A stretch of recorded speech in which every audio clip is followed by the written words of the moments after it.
नमस्कार। आज 15 नवंबर निमाड़ी अध्ययन शाला का तीसरा सत्र। दीपावली आशा करता हूं कि आप लोगों की बहुत अच्छी गई होगी। खूब संजोरी पूजा खाया होगा और हफ्ता भरी बाद में डब्बा डूबी ने ढूंढना पड़ेगा तो उनको स्वाद और भी अच्छा होगा। पिछले दो पाठशाला ने को अपना अच्छा अनुभव रहो।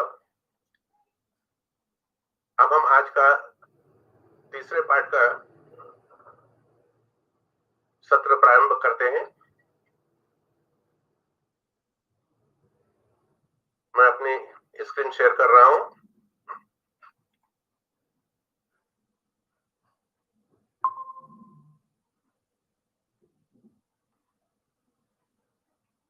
और हमारा आज का पाठ है निमाड़ी की सानुनाशक ध्वनियां।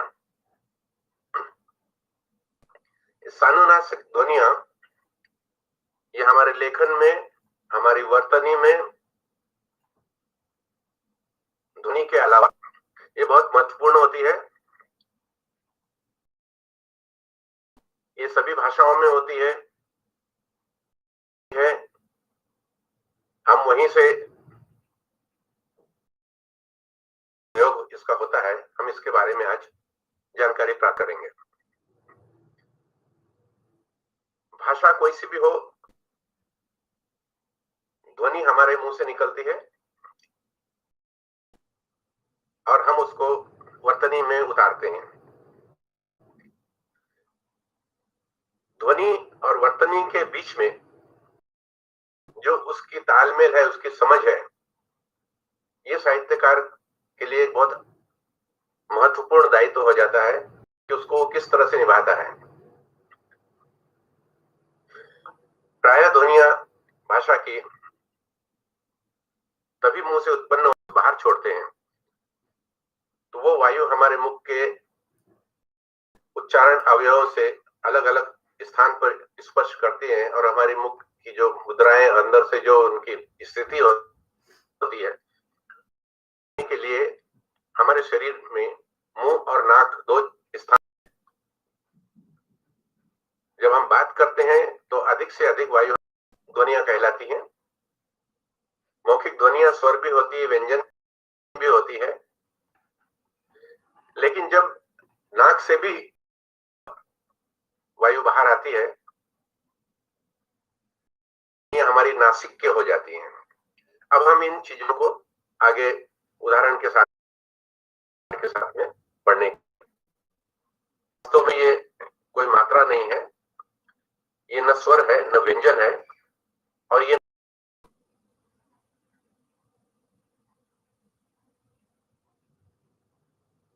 प्रतिनिधित्व करता है, इसलिए हम इसे प्रतिनिधि। ये नासिक के व्यंजन जिसको हम पंचम वर्ण भी बोलते हैं, पंचवर्ण बोलते हैं, जो इंग, य, अण, न स्थान पर जब हम बिंदी का उपयोग करने की क्या आवश्यकता पड़ी, ये हम आगे में। यही वर्ण की ध्वनि, ये वर्ण तो हम नहीं उपयोग में ला रहे हैं, के ऊपर जब हमें बिंदी लगाते हैं अनुस्वार की, तो ये पूर्ववर्ती वर्ण के ऊपर लगती है। इसको भी हम यहां उदाहरण में स्पष्ट करते हैं। एवं कंप्यूटर तकनीक में का बदलाव नहीं है, ये सिर्फ एक व्यवस्था है ताकि वो हमारे लेखन में सरल हो रही है। तो हमें तकनीक का सहारा भी भाषा में लेना पड़ रहा है। इसके लिए है कि हम वैसे भी अनुस्वार बहुत पहले से चले आ रहे हैं, लेकिन अब हमें वो ना उनको एक व्यवस्थित रूप से, ये शब्द जैसे लिखा है बंधन, ये पहले लिखने का जो तरीका है ये भी मान्य है। दोनों की एक जैसी है, चाहे न आधे द या ब के ऊपर बिंदी लगाया हुआ बंधन बोले, ध्वनि एक ही। ये जो पंचम वर्ण है हमारा जो न, ये हमने इस न के आधे रूप को हुआ है, ये संयुक्त हमारा जो वर्ण हमने लिखा हुआ है न और ध मिला करके, इसमें आधा न है। तो जहां आधा पंचम वर्ण, तो हम उतने आधे वर्ण को या उसके शुद्ध रूप को हम बिंदी से स्थापित कर देते हैं, उसके स्थान पर हम बिंदी लगा देते हैं, इसी को हम अनुस्वार कहते हैं। तो वर्तनी में ब के ऊपर आ गया, उसके ऊपर हमने बिंदी लगाई। लेख में चाहे हम उसको बंधन को इस तरह लिखे या आनंद, इसलिए हम आधा न की जगह ऊपर बिंदी लगा देते, और हमने कारण भी देखा कि हमें क्यों लगाना पड़ता है। हिंदी में इंग और यह जो पारंपरिक ये हमारे नासिक की ध्वनियां हैं, इनका प्रयोग अब ध्वनियों का प्रयोग तो होता ही है, शुरू से होता आ रहा है, हिंदी में भी हिंदी की वर्णमाला से भी इसकी विदाई हो चुकी है। की वर्णमाला में ये दोनों निषिद्ध है, सिर्फ वर्ण निषिद्ध है, ध्वनियां नहीं है। ध्वनियां है, ध्वनियों की वैकल्पिक तत्सम शब्द का प्रयोग नगण्य है लगभग। तो पांचों पारंपरिक नासिक की ध्वनियां हमारे पास हैं निमाड़ी में, लेकिन न, ण और म वर्ण का प्रयोग होता है। ध्वनियों को हम निमाड़ी में इस प्रकार से उपयोग करते हैं। अंगो या अंगरखा का लिए शब्द है, इंग जो वर्ण हमारा था उसके शुद्ध व्यंजन की इसमें ध्वनि है, अ के बाद में आधा इंग और ग में ओ की मात्रा अंगो। हमने वो इंग हटा दिया और उसकी यह शब्द की यह है नासिक की यहाँ की। तो इस प्रकार से हम निमाड़ी में बिंदी लगाते हैं अनुस्वार की, इंग और यह वर्ण को नहीं लिखते हैं। न, ण और म के लिए भी जहां ये पूर्ण रूप में उपयोग आते हैं वहां हम ये हमारे निमाड़ी में तीन ही नासिक के ध्वनियां। हम निमाड़ी में कि पंचम वर्णों की स्वर रहित ध्वनियां जो होती हैं, जिसको हम शुद्ध व्यंजन भी कह रहे हैं, हमने देखा कि हम उसी का प्रयोग करते हैं अनुस्वार के रूप में। यहां हमने कुछ उदाहरण लिए हैं। यहां हमने बताया है कि न जो है ध्वनि मूल रूप और हमने अनुस्वार रूप, इन दोनों को किया है। मूल रूप में इंग ध्वनि और ये उसका आधा रूप यानी उसका शुद्ध रूप। जब गंगा शब्द में ग के बाद में इंग में वो जो मिल जाता है, वर्तनी पारंपरिक रूप से इस तरह थी गंगा, लेकिन अनुस्वार के साथ में हमने उसको गंगा इस तरह से लिखना शुरू किया। चंगो इस प्रकार के शब्द हैं जिसमें अंग का प्रयोग किया जा रहा है। य का प्रयोग करके इसमें दो नासिक इंग और य, इसलिए यहां पर शब्द पे इसके साथ निमाड़ी में जो शब्द है संचरो, मंजन, इसी प्रकार से और म, इन ध्वनियों को निमाड़ी में घंटो और घंटी, आधे न का बंदर, कंदिल, चंदो, पग, इस प्रकार के। तो ये हमारे उदाहरण से ये स्पष्ट हो जाता है कि हम पंचम वर्ण को निमाड़ी में किस तरह से प्रयोग कर रहे हैं। अब इसके नियम भी कुछ इस प्रकार से हैं कि जब दो नासिक के ध्वनियां साथ साथ में होती है तो अनुस्वार का प्रयोग नहीं होता है। हिंदी में भी यह है, हमने यहाँ इनको विशेष रूप से इसलिए अंकित किया है कि लेखन में कभी कभी हम वर्ण लिख दिया जाए या ऊपर लगा दी, ये ध्वनिया द्वित्व में आती है, मतलब वही ध्वनि उसी ध्वनि में मिलती है। मम्माए, नन्नू, बन्नू, ये म, ये न, ये न, इनका द्वित्व हुआ है। यहां पर बिंदी लगा करके अनुस्वार के रूप में इसका नहीं करेंगे। ये शब्द है, ये यही बताते हैं कि ये हमें प्रयोग में नहीं। हमारे जो वर्ण है ये पंचमाक्षर से पहले हो तो अनुस्वार नहीं लगता है। जैसे इन वर्ण से पहले अगर यहां पर भी हमें इनको इनके मूल रूप में ही लिखना है।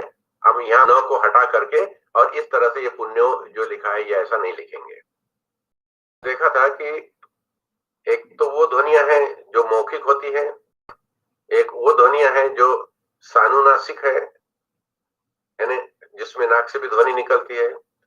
तो सानुनासिक ध्वनियों में हमारे पास एक है अनुनासिकता। अनुनासिक आवश्यक इस तरह है कि अनुनासिक ध्वनि नहीं है, यह कोई वर्ण भी नहीं है, न कोई स्वर व्यंजन है।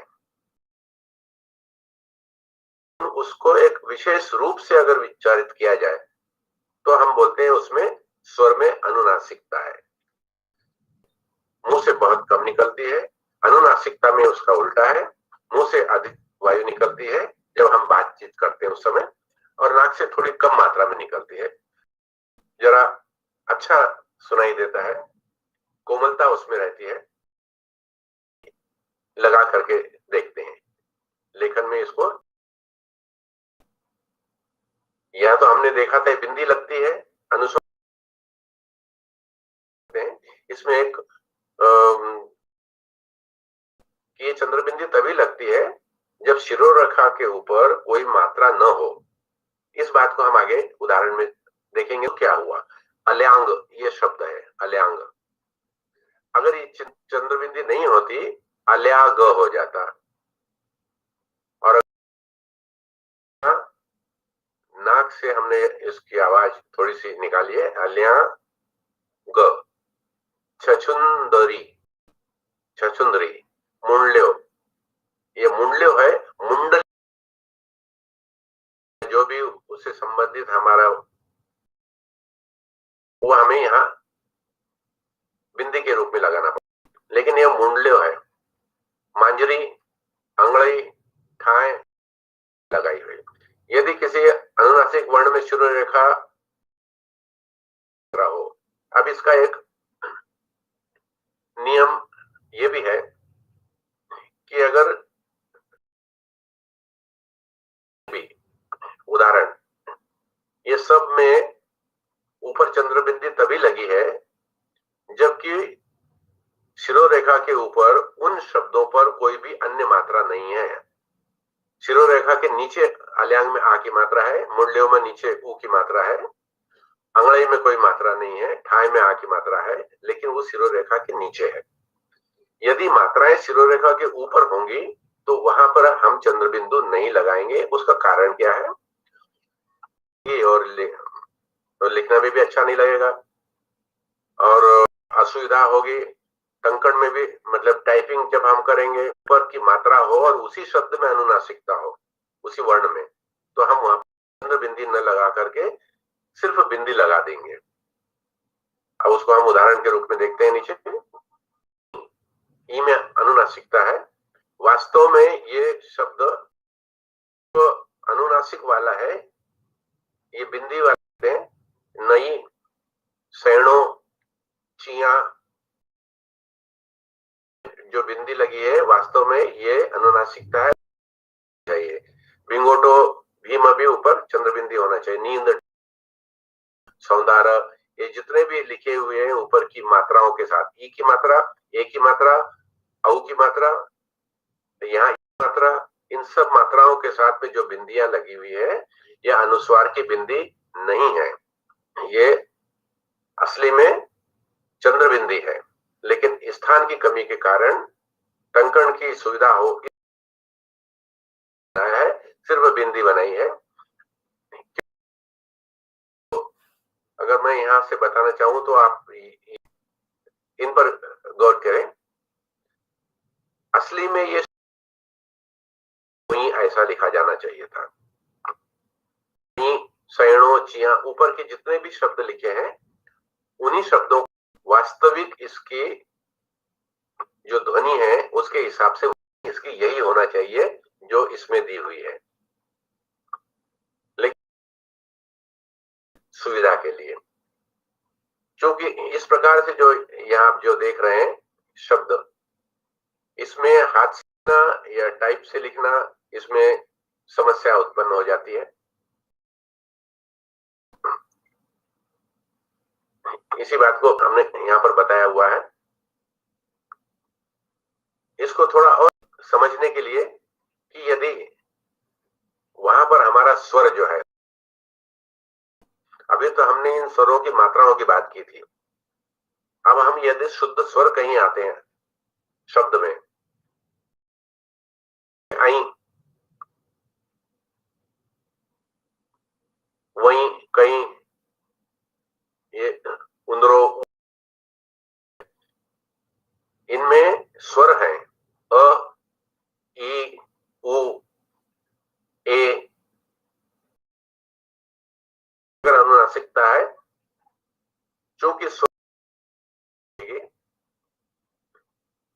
है तो शुद्ध रूप में लिखा जाएगा। और कौन सा स्वर, छोटा ई, तो उसमें फिर वही नियम ऊपर वाला लागू होगा और हम बिंदी लगाएंगे। यहाँ हम चंद्र बिंदी लगा रहे हैं। जो वर्तनी से संबंधित नियम और उसका तरीका है निमाड़ी।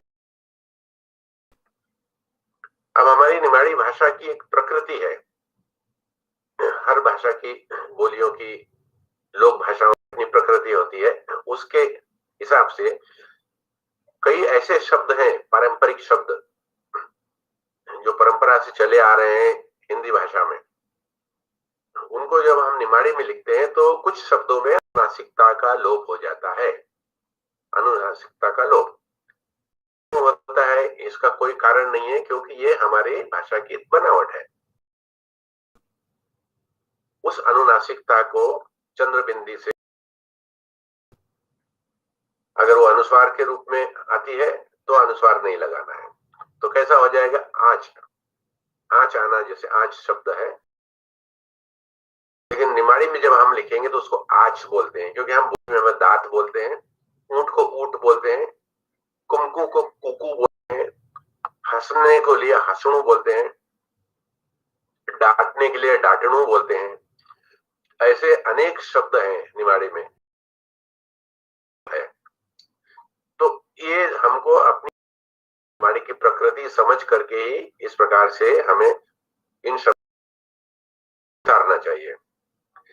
ये नहीं कि हिंदी में तो हंसना ही हमने यहाँ लिखा, डांटना को डांटना ही लिखा, ऊंट को ऊंट ही लिखा, तो इसलिए यहाँ पर चंद्रबिंदी थी तो हम भी चंद्रबिंदी लगा दे, ऐसा नहीं है। हमें क्या देखना है, ध्वनि के हिसाब से ही हमारी वर्तनी बनती है, कोई भी भाषा हो, हमें ध्वनि ऐसा लिखेंगे।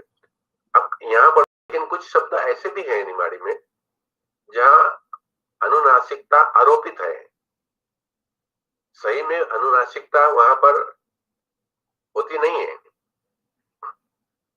लेकिन हम उसको समझ लेते हैं और वो हमें है तो बिंदी या चंद्रबिंदी लगा देते हैं वर्तनी में, तो उससे है तो हमारी वर्तनी अशुद्ध हो जाती है, अमानक हो जाती है। हम उसको उदाहरण से देखते हैं, यह आरोपित अनुनासिकता है। जब हम बोलते हैं तो हम नाव, नाव को नाव, खाणु को खाणु, अन का अन, ये जो हम बोल रहे हैं ये हमारी भाषा की ध्वनि नहीं है। वास्तव में न के ऊपर बिंदी वाला लेकिन न शब्द ही जो है, ये आपने देखा होगा कि ये सब उन शब्दों के ऊपर लगी हुई है, आरोपित अनुनासिका उन वर्ण के ऊपर आती है जो कि नासिक्य है। नासिक्य वर्ण वैसे भी नाक से बोले जाते हैं, न, अण, अ, म, ये वैसे भी नाक से बोले जाने वाले हैं। लेकिन लोक भाषा में जो हमारी स्वर लहरी है, वो इसकी गूंज उत्पन्न भाषा के स्वर लहरी के हिसाब से, तो हम उसको अनुस्वार समझ बैठते हैं। ये गलती बहुत से लेखक कर लेते हैं। तो हमें ये ध्यान देना है कि ये नाव है, अणु जीवण के वजह से ऊ ऐसा आवाज आ रही है, क्योंकि नीचे ऊ की मात्रा भी है और न भी है, तो ये उच्चरित वास्तव में अणु है। इसी प्रकार से न एक एकाक्षरी शब्द है निमाड़ी में, इसके ऊपर भी बिंदी नहीं आनी चाहिए। म भी एकाक्षरी हमारा शब्द है, इसके ऊपर भी बिंदी नहीं आनी चाहिए। ये उदाहरण, इसको हमें अच्छी तरह से ध्यान में रखना पड़ेगा लिखते समय। इसमें ग के ऊपर आरोपित है, यहाँ पर गा के ऊपर नहीं आती है, क्योंकि गा हमारा यहाँ पर भविष्यकालीन प्रत्यय है। ये हमारी क्रिया के भविष्य काल को इंगित करता है। जावा हमारी क्रिया है और जावांगा भविष्यकालीन क्रिया हो गई, उसका प्रत्यय सिर्फ गा है। इसी प्रकार से मई, जव, अव, कभी कभी हम एक शब्द की अनुनासिकता को दूसरे शब्द के ऊपर समझ लेते हैं। एक कव, एक क के ऊपर अनुनासिक के ऊपर है। जब हम इनको बार बार मुंह से बोलेंगे और अपनी बात को सुनेंगे है, लेकिन वास्तव में ई के ऊपर है, ऊपर नहीं लिखना है। उसी तरह पनई, माथो, ये ऐसे शब्द हैं जहाँ की अनुनासिक। एक चीज हमने पाई है कि जहाँ अकार शब्द होते हैं, यानी वो शब्द जहाँ अ की ध्वनि होती है, वहां अनुस्वार का प्रयोग देखने को मिलता है। और आकार जो शब्द होते हैं जहाँ आ की मात्रा की ध्वनि आती है, वहां अनुनासिकता का प्रयोग हो जाता है। ये हिंदी में भी होता है। संज्ञा स के ऊपर है तो एक बिंदी है, और सा के ऊपर है तो अनुनासिकता है, चंद्र बिंदी है। संज्ञा सांजो, डंडी डांड, डंगर डांगरो, गंगो कांगण।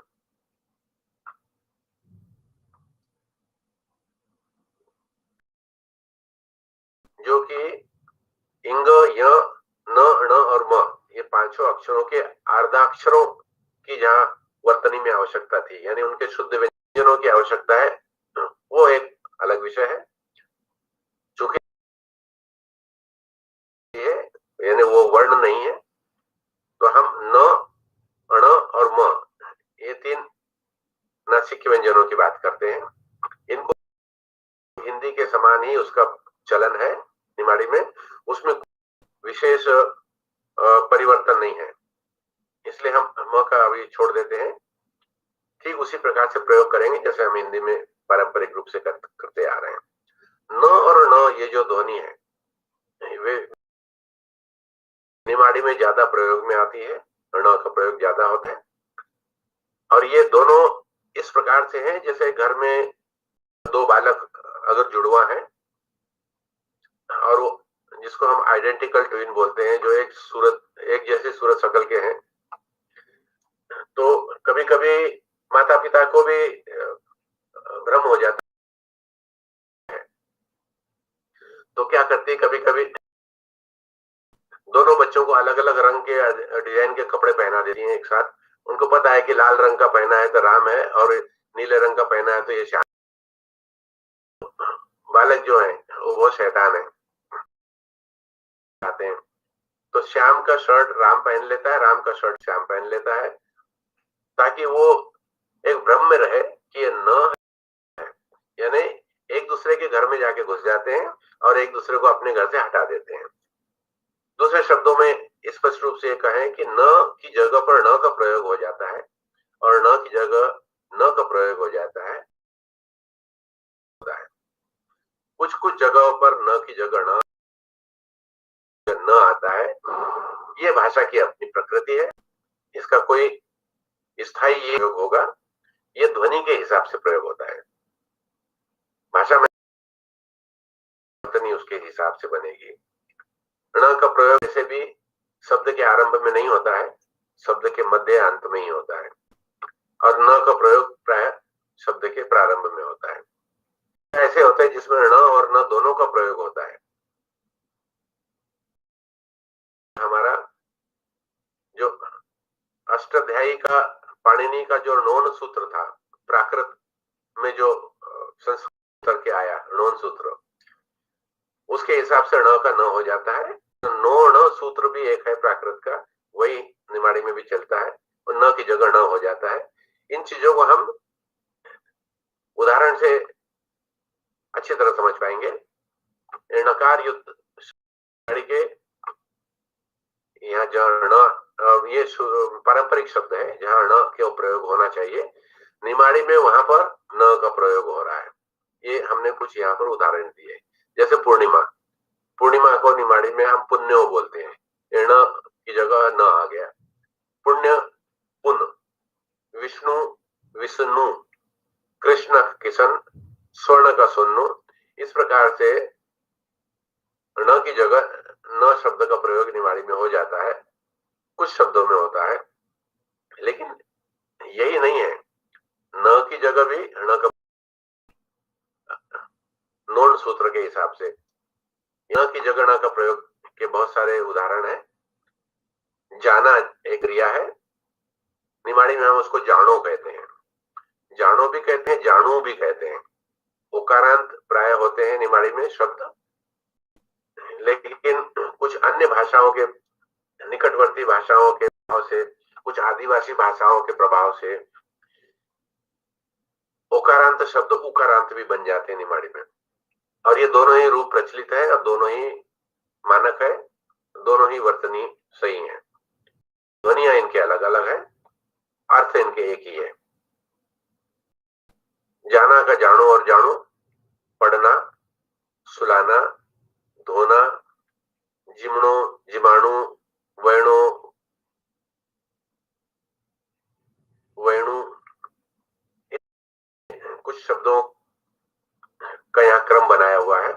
लेकिन यहाँ विशेष रूप से जो लेखक हैं उनको है कि जानो जानू है तो दोनों ही क्रिया, दोनों ही मान्य है, कोई भी रूप लिख सकते हैं। ध्वनियां अलग अलग हो तो भी एक ही मतलब होता है, परंतु जहां ओकारांत बन गए हैं ये शब्द, एक क्रिया में जहां जहां ओकारांत है, ये हमारा केंद्रीय जो हमारी मध्यवर्ती निमाड़ी है उसके रूप है। इसके ये रूप क्रिया के साथ साथ में संज्ञा का आभास भी कराते हैं। ये संज्ञार्थक क्रियाएं हैं, यानी एक ही वाक्य में अगर हम दोनों का प्रयोग करेंगे तो ओकारांत का प्रयोग दूसरे अर्थ में होगा और उकारांत का प्रयोग एक दूसरे अर्थ में होगा। ज्यादा स्पष्ट रूप से अच्छी तरह से समझ सकते हैं। ये हमने एक उदाहरण यहाँ पर दिया है। निमाड़ी के ओकारांत सामान्य क्रिया शब्द प्राय संज्ञार्थक शब्द भी होते हैं, जैसे खाणु और खाणु, ये दोनों ही क्रिया वाले शब्द हैं, लेकिन खाणो शब्द ओकारांत क्रिया हमें संज्ञा का आभास भी देती है। जैसे खाणो खाणु अन घड़ी भर आराम करनू। अब इसमें दोनों शब्द एक साथ हमने लिखे हुए हैं। एक तो है खाणो अर्थात भोजन, और खाणु यानी भोजन, खाणो खाणु यानी खाना खाना। तो पहला ये शब्द हमारे संज्ञार्थक को संज्ञा का आभास देता है, और खाणु उकारांत अगर है देता है। हम दोनों शब्दों को खाणो खाणो नहीं लिख सकते हैं, दोनों शब्दों को खाणु खाणु भी नहीं लिख सकते हैं, क्योंकि वो अलग अलग अर्थ ध्वनित करते हैं। ये आवश्यक है कि हम इस बात को समझें कि हमें कहां पर संज्ञार्थक शब्द, कहां शब्द लिखना है अगर वो किसी वाक्य में एक साथ आते हैं। तो ये जानो यानी जाना अगर जरूरी हो तो जाना चाहिए। ये हिंदी का एक वाक्य में बोल रहा हूं, जाना आवश्यक हो जाना चाहिए। एक ही वाक्य में जाना दो बार लिखा है, तो एक बार तो क्रिया में आया है, जानो जरूरी होए यानी जाना जरूरी हो, ये क्रिया, ये संज्ञा वाली बात हो गई। तो जानो चाहिए, जाना चाहिए, ये हमारी छोटी छोटी सी बातों के लिए भी बहुत अच्छी सुंदर योजना है कि यदि हमें संज्ञा का रूप बनाना है तो उकारांत कर दो, और सिर्फ क्रिया का रूप बनाना है तो उकारांत कर दो। ये अपनी एक विशेषता है। एक बात का जिक्र किया था कि विलंबित अ लगे हुए कुछ शब्द, विशेष के न शब्द, निमाड़ी में न शब्द बहुरूपिया शब्द होता है। इसके बहुत सारे अलग अलग रूप हैं और हर रूप में इसकी वर्तनी, इसकी ध्वनि और इसके अर्थ, इसमें परिवर्तन हो जाता है। एक ही वर्ण स्थान बदलने से उसका अर्थ बदल देता है, उसकी ध्वनि बदलता है, उसकी वर्तनी भी बदल देता है। अब ये देखते हैं कैसे होगा। ये न के हमने 5 रूप यहाँ लिखे हुए हैं। शायद ही किसी भाषा में किसी एक वर्ण के इतने रूप इतने अलग अलग अर्थ में काम आते, अर्थ भी अलग है, इनके प्रयोग भी अलग है। एक न प्रयोग में आता है जब विलंबित न, उसके विलंबित चिन्ह न लगा हो। विलंबित के बारे में विस्तार से पहले बातचीत कर चुके हैं हम। अगर ये शुद्ध के रूप में काम आता है तो ये निषेधात्मक क्रिया विशेषण हो गया। इसको हम आगे भी समझ सकते हैं या संक्षिप्त में भी देख सकते हैं कि अगर हमने लगाया विलंबित अ के साथ में और ये स्वतंत्र रूप से अगर वाक्य में आता है तो ये इसको संयोजक समुच्चय बोधक शब्द के रूप में कहा। न किसी शब्द के साथ में जुड़ करके आता है तो वो कर का अर्थ देता है, ये पूर्ण कार्य कर देता है।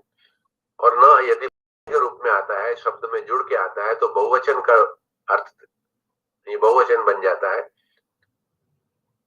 और न शब्द की विभक्ति ने का हमें आभास देता है, उसका अर्थ देता है। इसके प्रयोग बहुत स्पष्ट रूप से समझ में आ जाएगी। जैसे हमने सिर्फ न का उपयोग, न वो अवसे न ही जासे, न वह आएगा न यह जाएगा, ये इसमें न निषेध यानी नकारात्मक बात बताता है, आना है न जाना है। लेकिन जैसा न जिमण दे, न भोजन करे न भोजन करने दे, न के में हम नी, नहीं और नहीं इन शब्दों का भी प्रयोग कर लेते हैं। जैसे हाउ नहीं जाऊं, नहीं रे भाई, थोड़ी सकर तो थारी और नहीं तुम्हारी, तो ये शब्द भी हमारे न के संयोजक समुच्चय पदों के रूप में लेते हैं। तो दो शब्दों के बीच में ये शब्द आते हैं स्वतंत्र शब्द के रूप में। न तू तू न थारो भाई, दुई जन बंड छे, तू और तेरा भाई दोनों ही शरारती हो। तो ये हमको दो शब्दों के बीच में संयोजक का काम कर रहा है।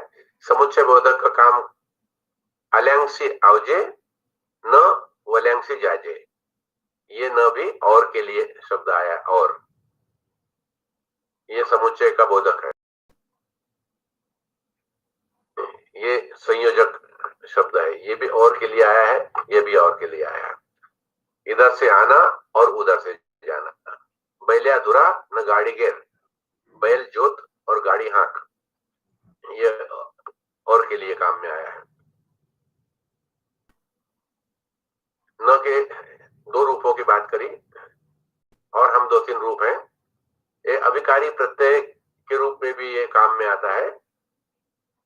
अभिकारी प्रत्यय के रूप में ये शब्द के साथ में लगता है और ये कर के अर्थ में काम आता है। उसमें विलंबित अ का चिन्ह भी लगा हुआ है। ये चाई के साथ में न योगात्मक रूप में आया है, एक शिरोरेखा में आया है। चबा चबा कर, चाई चाई, मोड़ कर मोड़ी न, मोड़ कर। तो यहाँ पर जो न आया है, ये न तो बहुवचन बना रहा है, न ये संयोजक के रूप में आया है। ये सिर्फ पूर्व की साथ में न आता है, यानी एक कर का हमें अर्थ देता है। इसका एक और रूप है और वो है, अगर किसी शब्द के साथ में ये विलंबित रेखा में मिलकर के आता है तो वो शब्द का बहुवचन बना देता है। जैसा परात्न, परात और परात्न खाली बहुवचन बन गया, लेकिन एक साथ लिखना पड़ेगा। हम उसको अलग तो उसका अर्थ अलग हो जाएगा, वो हम अगले क्रम में देखेंगे। तो ये बहुवचन होता है। अगर हम इसको साथ में न लिख करके अलग कर देते हैं तो ये कर्ता कारक की विभक्ति बन जाता है। यही न, यही वर्ण मन काई कर्योज, मन ये म के साथ में न मिल गया है। ये म हमारा सर्वनाम है, तो मन यानी मैंने मिला तो इसने कर्ता कारक की विभक्ति का रूप ले लिया। मन काई कर्योज, मैंने क्या किया है। तुम न फूल तोड़िया, ये जो कर्ता कारक की विभक्ति है हिंदी में, वो निमाड़ी में न हो जाती है। माड़ाई न देखो जुड़ करके आया है। ये चूंकि हमारा संज्ञा शब्द है माली, इसलिए ये अलग से आया है, लेकिन इसका सर्वनाम के साथ में मिल करके आती है और सद होता है। इस प्रकार से हम देख रहे हैं कि हमने आज अनुनासिकता और नासिक वर्ण, इन सब चीजों के बारे में हमने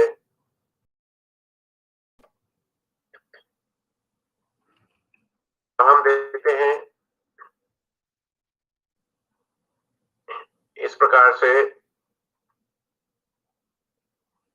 हमारा आज का निमाड़ी अध्ययन शाला का तीसरा पाठ यही समाप्त होता है।